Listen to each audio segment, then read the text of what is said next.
I'm Evelyn Edwards. I'm the Chief Executive Officer of North and West Remote Health. The resource you're about to watch has been developed in a collaborative partnership between James Cook University, North and West Remote Health and the communities through the wellbeing centres at Doomadgee and Mornington Island. The research project was commissioned as part of the federal government's initiative in breaking the cycle. This project had a particular focus on drug and alcohol abuse and the impact on Indigenous communities, and in particular reoffending as a result of these issues. The strength of this project is that it has come from the community and is in the community's voices. They've actively owned all manners of the project and the production of the resources, with a particular focus on making sure that it's relevant within their communities and then it can be used on a regular basis to reduce offending rates and reoffending rates in their community.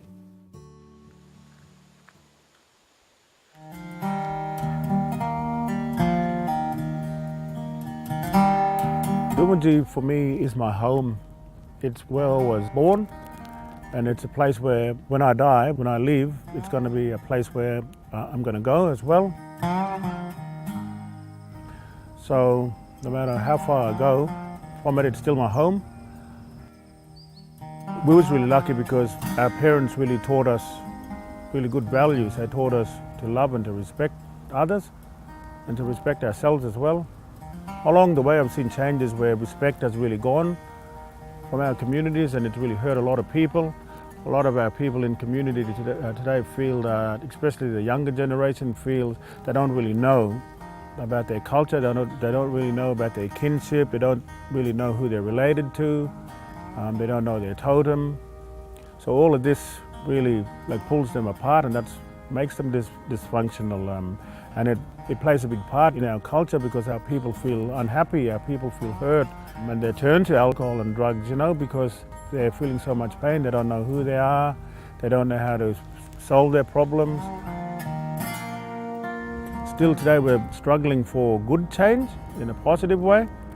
That's why we want support in the best way that we can around our health and our well-being, education.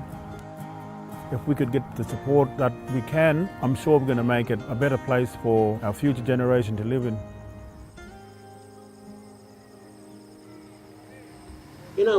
When you go in jail, you're going for some little things, but you're going for domestic violence and other things, like drugs and stealing. That's wasn't our culture before, all this kind of thing. Our culture was really a good thing. Here, in our community, one time ago we used to sing and dance. That's been a good time then. We used to sit down, watch them dance, bring their new dance to the dancing ground. And no children used to be naughty then. They never used to run around, play up. They used to listen and look and learn, You're going to keep doing it. Keep our culture strong. And he make you strong and get off all this other kind of thing,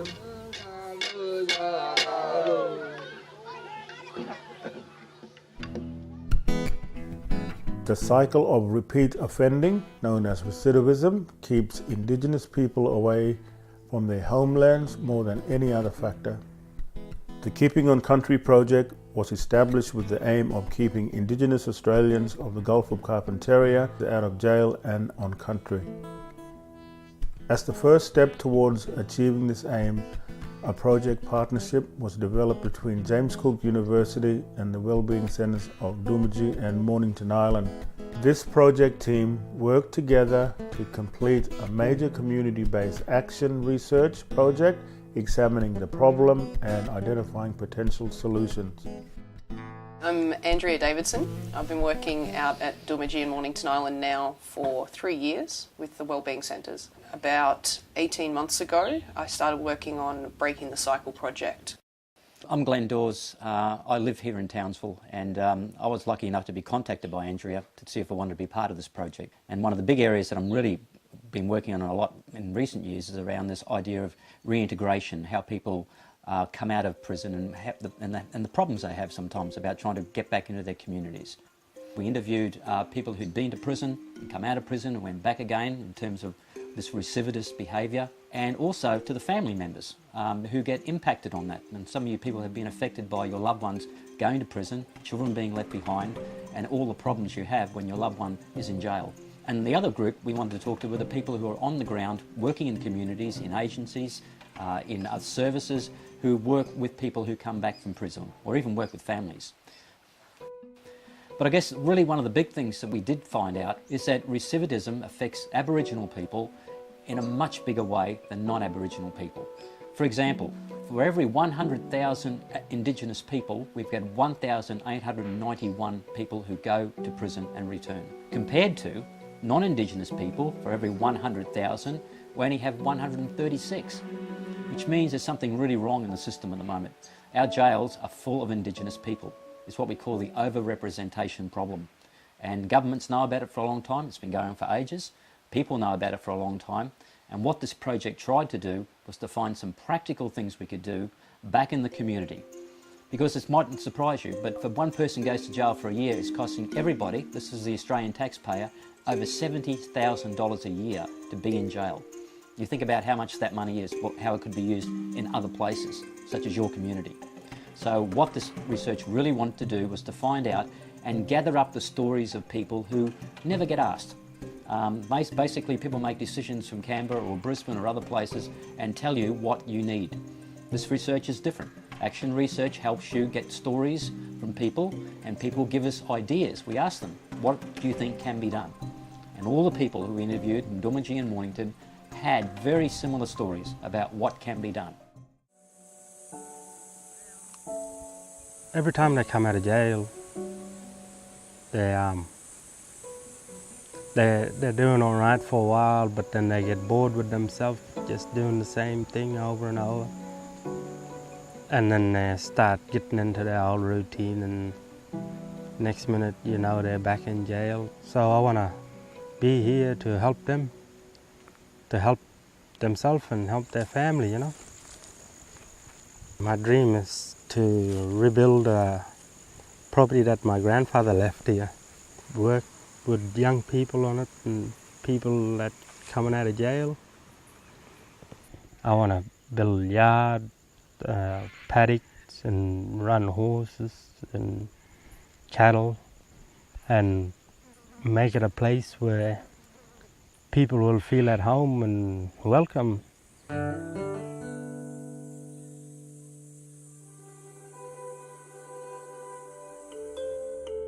One of the big issues around when we collected all the stories from everybody was we had to come back to Townsville and look at all the taped interviews, and we picked out some what we call big themes, some common things that people had said. Most people had a very limited education outcomes. Most people didn't go beyond grade 10, for example. Some even dropped out of school earlier in their primary school years. So that means they find it very hard to get a job, and as a result of that, they don't have much to do in communities, which makes them sometimes commit crimes. All of the people admitted when they look back on their youth, when they were young, that they committed crimes around the ages of 15 up to 20. Some people continue on into their adult life. As juveniles, most people said that their crimes were committed with peers, with friends.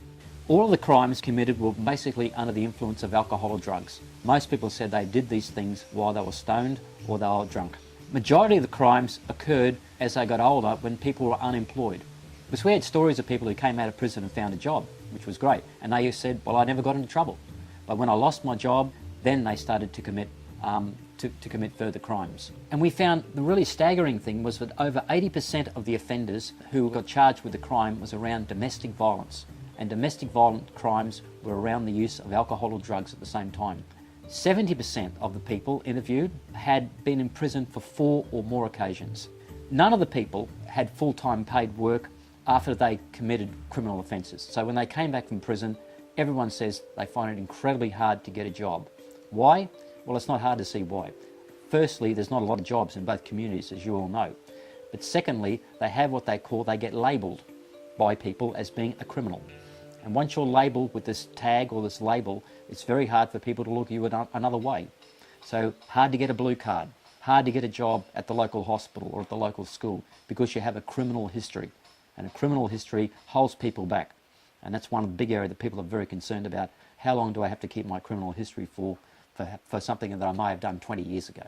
Most offenders stated that when they went to court or they spoke to police, they had very limited understanding about the language that was used. And some people admitted they weren't sometimes sure about what they were being charged with and what they had to do in terms of parole conditions when they came out as well. The other really frightening thing for me was that when they spoke about their interactions with their solicitor, they had very little time with them, and mainly, it meant most people said they were told to plead guilty straight up without further really examining what their problem was or how guilty they really were. So at the end of the day, if you go to prison enough, it becomes, unfortunately, not a scary experience, but a very normal experience. And it's normalised because a lot of people say, well, I go to prison, it's become like a second home, as some people said, which is a bit frightening. And they know everybody there. They said, when I came back, I was looked after by my brothers in from Mornington Island, or I knew people from Palm Island, or I knew people from Doomadgee. So prison, in a way, became like a second home.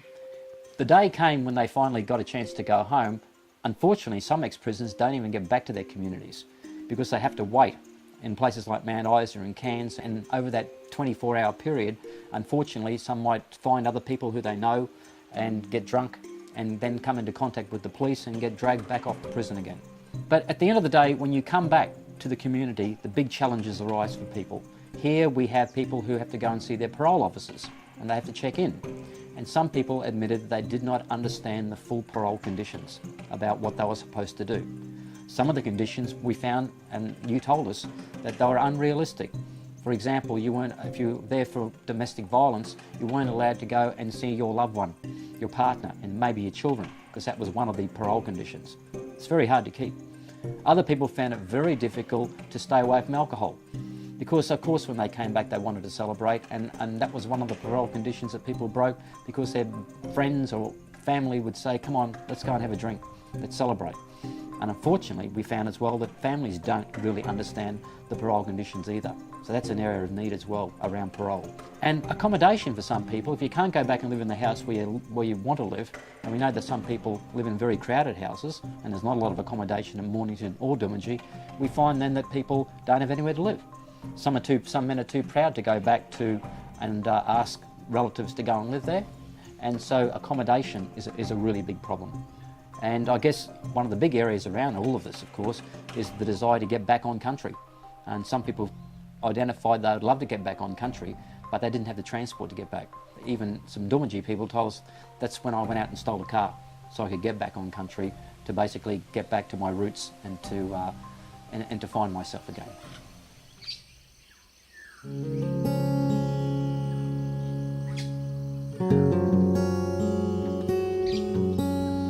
Because we're spiritual people, on our country we got our own spiritual beings, and we got our own guardians on our own country to be able to protect us and lead us in the right direction. We're here because we was meant to be here. And nothing can distract us out there. Nothing can, pull us away and make us feel bad, because our spirit is really happy, and once our inner being is really happy, everything else falls into place. We make our family around us happy, feeling the love and wanting to share and do things together. That's why country is really, really important to us.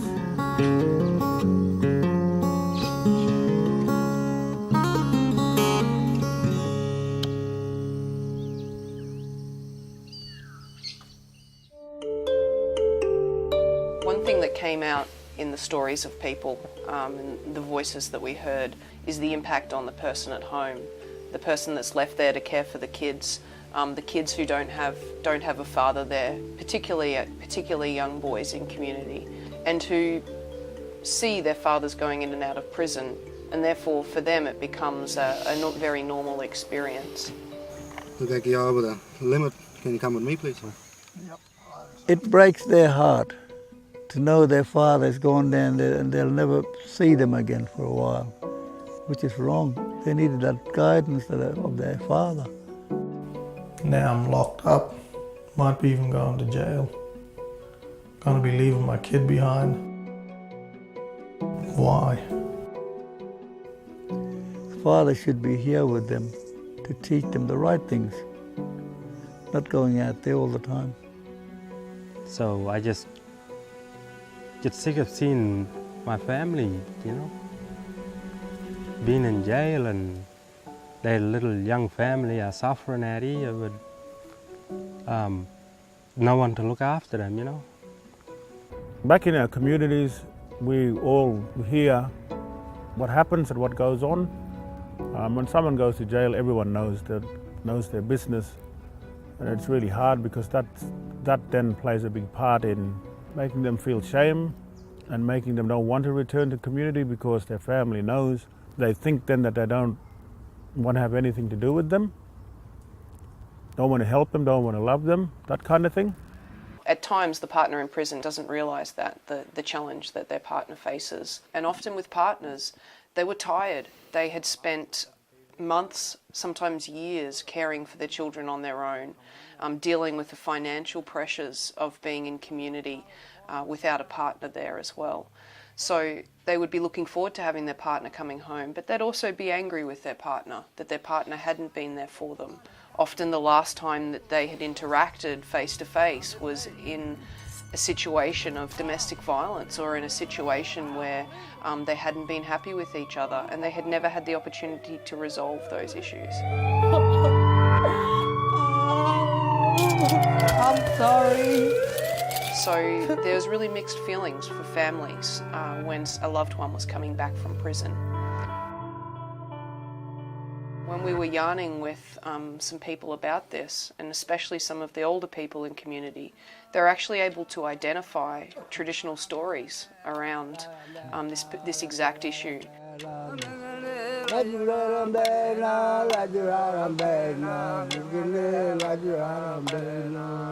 So, for instance, the story of the sea eagle and the crane so beautifully documents how partners can experience pressure when the other person isn't there. Growing up a family is a team effort. It's an effort of a whole community and of a whole family system. So when someone is taken away from that system, it affects the whole system. And one of the biggest reasons why families wanted to break the cycle of recidivism was to strengthen their family, so that children had both parents there and were able to grow up in an environment where they had hope for the future.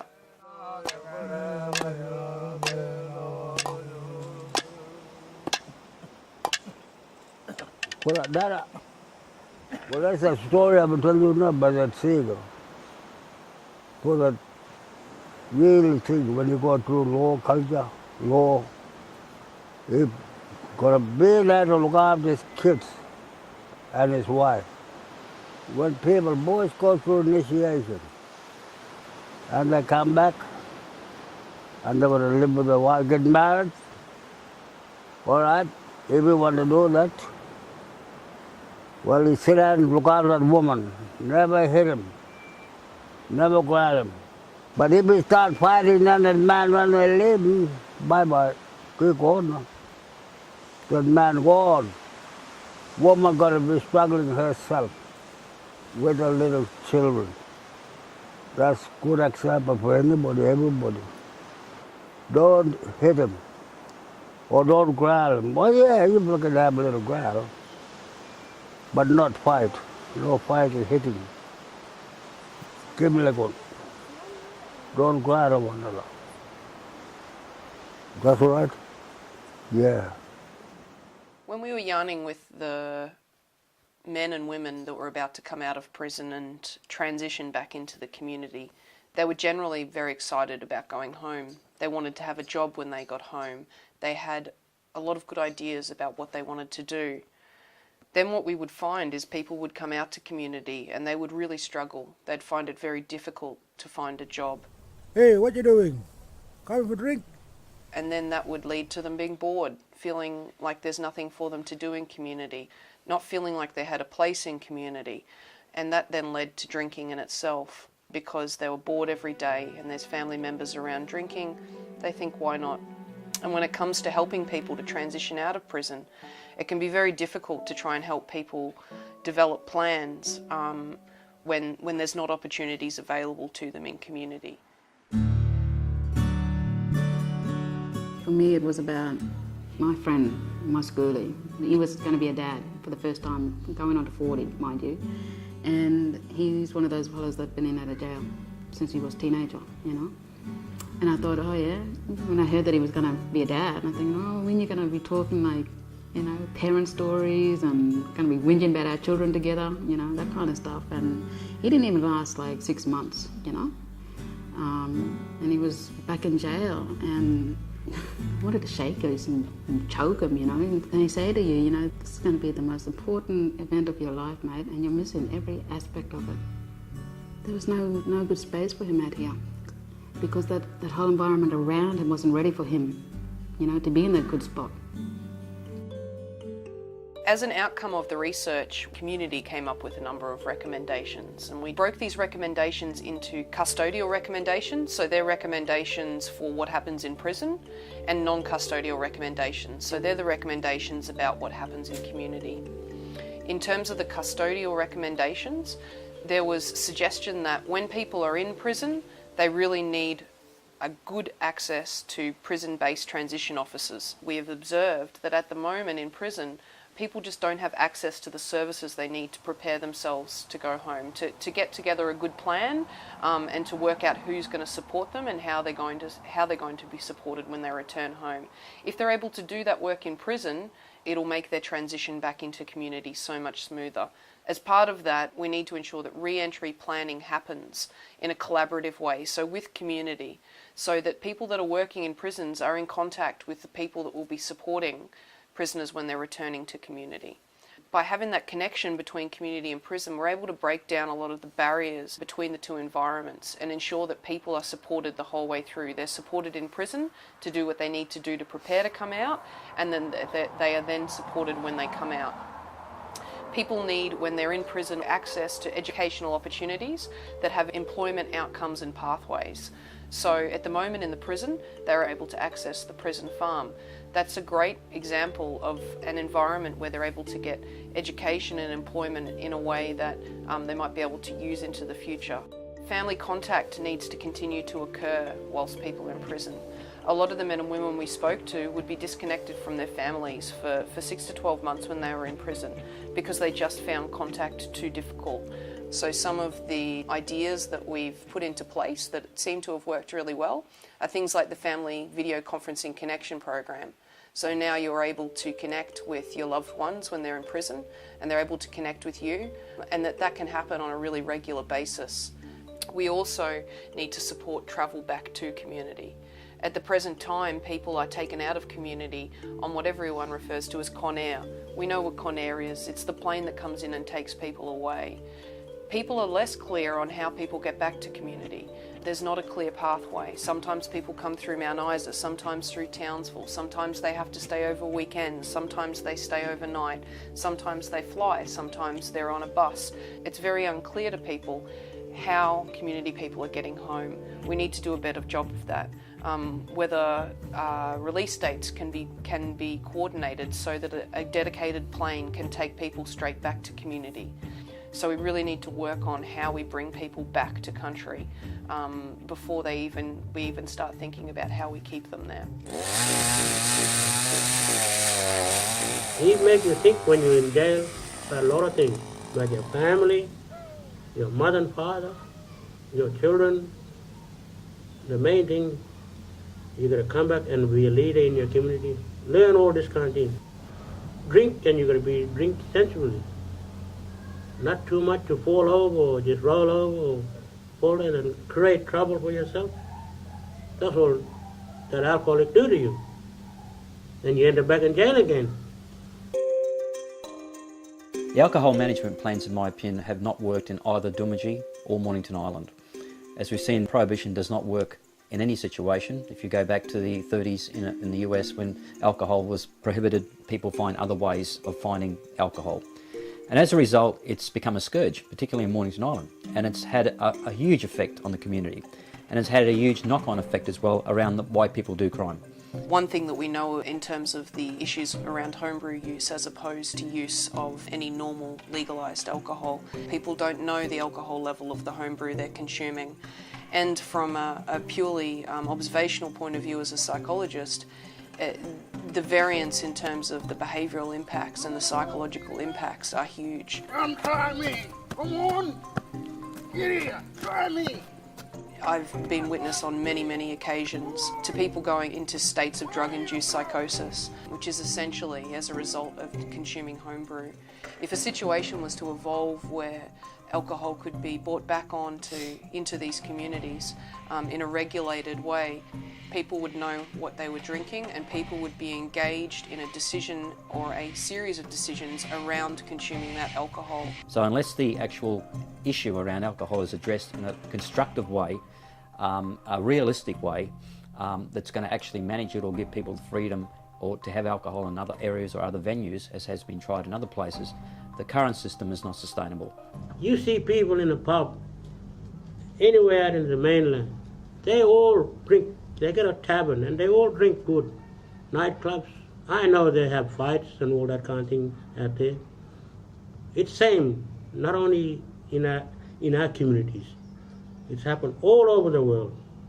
But we're going to be strong with our culture and be strong with our own people.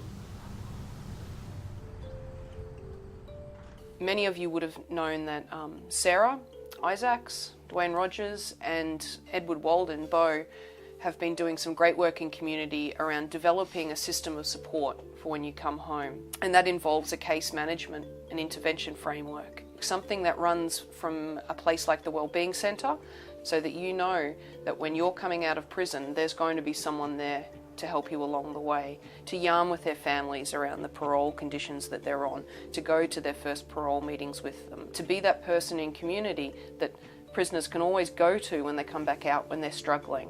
That person who can help clarify what's required of them, what the expectations are of them. And we know that we need more people to work with people when they come home. People also need those employment and training opportunities. A lot of people talk to the fact that when CDEP was around, in many ways it was easier to transition out of prison because you had something to go to immediately. You felt like you had a reason to get up every day.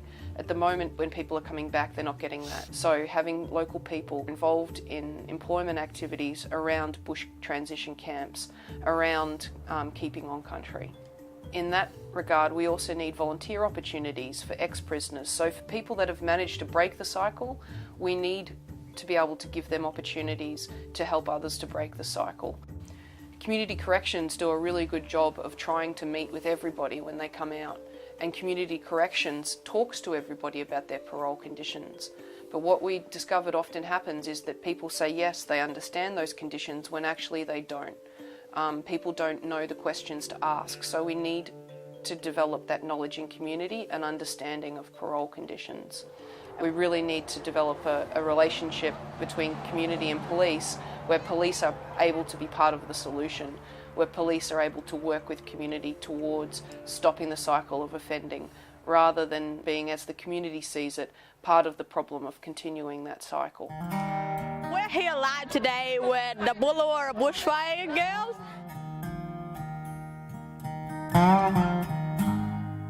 How was the game? It was good, I really enjoyed it. But the only reason we won was because we had some of the Bushfires playing for us. In a couple of weeks' time, we need to work a bit harder for Borula or Barunga and that, but in the meantime, go home to your families, spend a bit of time with your families, stay safe, keep out of trouble. Remember, we're role models. Because remember here tonight, you got a lot of little young girls here tonight. Little ones this high, you get teenage girls that are watching too. They watch you, Fla, and they want to look up to real women, real leaders. You need to keep it up and show Doomadgee that, something good can come out of this community. So we Aboriginal people, and we're proud to be Aboriginal people. Everybody.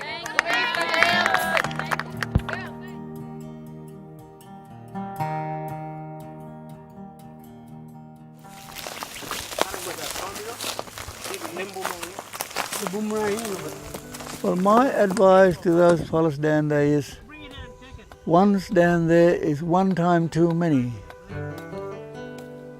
When they come out of there, they need to learn what's the right thing to do and what's the wrong thing to do. I was a really troubled teenager, and my family didn't give up hope on me. And come get me, help me. talk to me, take me out the bush, and yeah, showed me stuff that I never thought I'd learn, especially as a kid, you know. It's really important to encourage our loved ones and to encourage the ones who feel dysfunctional, and you know, to say, hey, what you doing this weekend? Do you want to come camping with us, or come back on country because we're going to go back and it'll be good for you, you know. It's that kind of thing that really lifts us, our spirit up too, by encouraging each other. Education in the white man's world is good. Combined with the Aboriginal culture, our culture, it'll make it much stronger. That's why I still say that when they come back, they need to come back on country. They can see, by doing their culture, they can see where they went astray.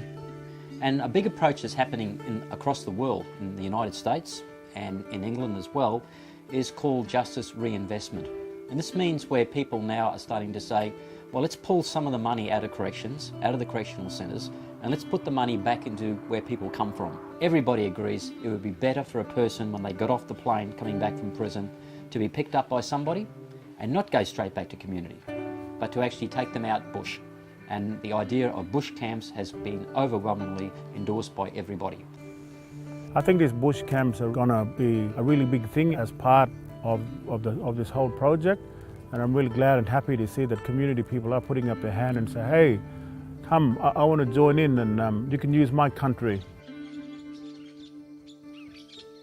If you're strong in culture, you're strong in understanding a lot of things. And people will look up to you if you know your culture.